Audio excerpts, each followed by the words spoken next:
There are just 2 weeks to go until Election Day. A parental consent law is complicating healthcare in Idaho, and the NBA is back on the court tonight. That's some of what we'll get to on the 7 from the Washington Post. I'm Hannah Jewell. It's Tuesday, October 22nd. Let's get you caught up with today's 7 stories. Number 1. Vice President Kamala Harris and Liz Cheney hit the campaign trail together. The Democratic presidential nominee teamed up with the prominent Republican for events in 3 swing states yesterday.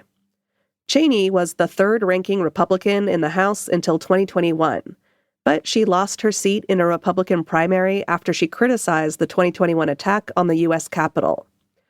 She's also the daughter of former Vice President Dick Cheney. They've both endorsed Harris. Harris and the younger Cheney held onstage conversations in Pennsylvania, Michigan, and Wisconsin. They made the argument that the Republican nominee, Donald Trump, is unfit for office. Here's Cheney speaking in Chester County, Pennsylvania. I know that the most conservative of all conservative principles is being faithful to the Constitution.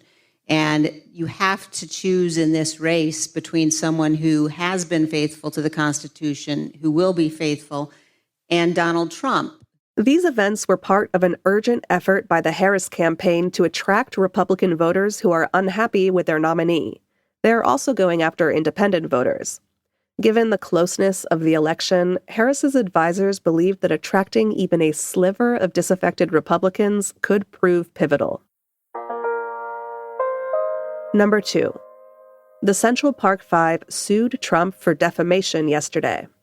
In 1989, 5 teenagers were arrested after a jogger was found brutally sexually assaulted and tied up in New York's Central Park. All of the teens were Black or Latino. There was no evidence linking them to the rape, but they were each wrongfully convicted and spent years in prison. It wasn't until 2002 that authorities dropped the charges. During their trial, Donald Trump took out full-page ads in 4 newspapers calling for the return of the death penalty in New York. In the decades since then, Trump has continued to suggest that the Central Park Five are guilty. He repeated this false claim at the presidential debate last month. Now the men have filed a federal defamation lawsuit in Pennsylvania and are seeking monetary damages. Their lawyer, Shannon Specter, spoke about the lawsuit on NBC last night. They're seeking to clear their names once again. This has all been dredged up again. They've been accused on national television to a huge audience of having pled guilty and having killed this woman. Neither of those things is true. The victim of the attack suffered life-threatening injuries but did not die. 5 people were killed in a shooting in Washington state. That's number 3. 2 adults and 3 school-aged children were found dead inside a home in Falls City yesterday, according to police. Another teenager was injured, and a 15-year-old suspect was taken into custody. Authorities said the victims appeared to be members of the same family. The 15-year-old will make his first court appearance later this week. The Washington Post tracks mass killings, defined as events in which 4 or more people have died, not including the perpetrators. This was the 24th mass killing with guns so far this year in the U.S. Number 4. Video showed an Israeli strike on people helping a wounded boy.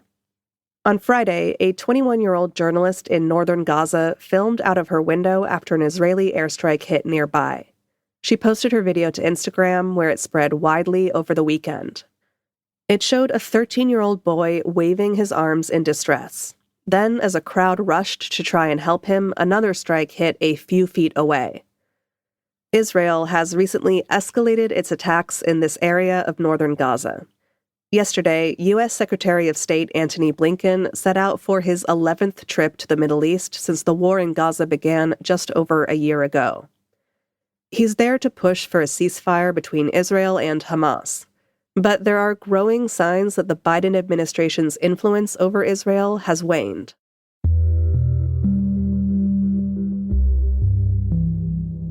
A new parental consent law in Idaho is complicating healthcare. That's number 5.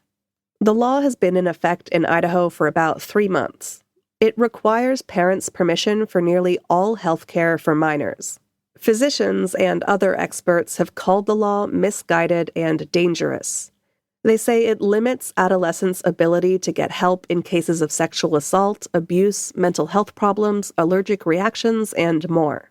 Supporters of the law say they want to prevent adolescents from discussing issues like birth control and gender identity with doctors unless their parents are informed first. But in one example of the law's effects, a pregnant 13-year-old girl was not able to receive care when she started having contractions until her legal guardian was contacted. That was her grandmother, who was in jail, and it took more than 2 hours to reach her for permission. This teenager's story is worth spending time with today. We have a link to it in our newsletter. You can find that in our show notes. Number 6. Some student loan payments could be paused well into next year. President Biden launched the Saving on a Valuable Education program last fall, also known as SAVE. It provided borrowers with lower monthly payments and a faster path to loan cancellation. Since then, more than 8 million people have enrolled and 400,000 have already had their debts wiped away. But a court ruling in June not only put the SAVE plan on ice, but also made it difficult for borrowers to enroll in other income-driven plans. Now, the federal government is scrambling to adjust to the court ruling. The Education Department said yesterday that payments could be paused for at least 6 months for millions of borrowers who have enrolled in the program.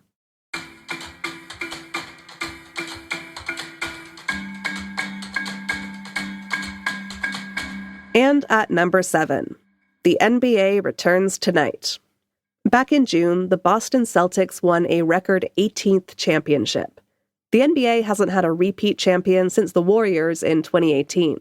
But the Celtics are entering this season as the clear favorites.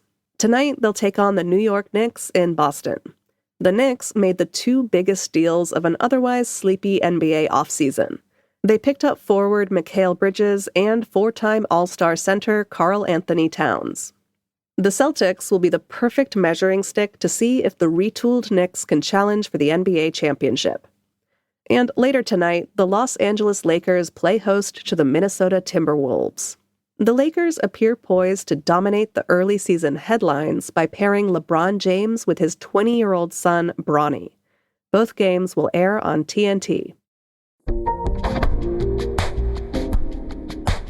All right, you're all caught up. But before you go, a reminder that if you're a subscriber to The Washington Post, you can get access to our shows ad-free in Apple Podcasts. All you have to do is find the Washington Post channel in Apple Podcasts and connect your Post subscription. Then stay tuned for more subscriber-only audio benefits, like exclusive and early access episodes. If you're not a subscriber, this is a great time to start. You can sign up at our channel in Apple Podcasts or through the link in our show notes. I'm Hannah Jewell. I'll meet you back here tomorrow.